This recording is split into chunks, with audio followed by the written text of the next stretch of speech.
تعال شوف، وسط البلاد التعبانة والأوضاع اللي تقهر ما زال في ناس تضحك، ما زال في ناس تقول الحمد لله، وجوههم تملأ الدنيا أمل.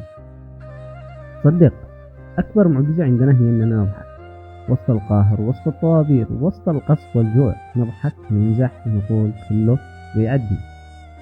في ناس تحسب أن السعادة معناها فلوس أو سفر أو بيوت فخمة، بس نحن سعادة نفسي كانت هاي ضحكة طفل من دون لعب، لما أهل في ضوء شمعة.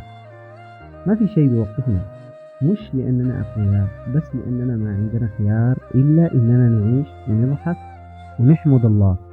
وإذا شفت واحد يضحك من قلبه في اليمن، اعرف إنه نجا من 1000 هم، اعرف إن قلبه قوي، واعرف إن وراه 1000 قصة، بس قرر يبتسم بدل ما ينهار.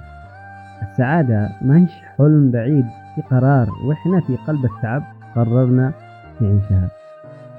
سلام.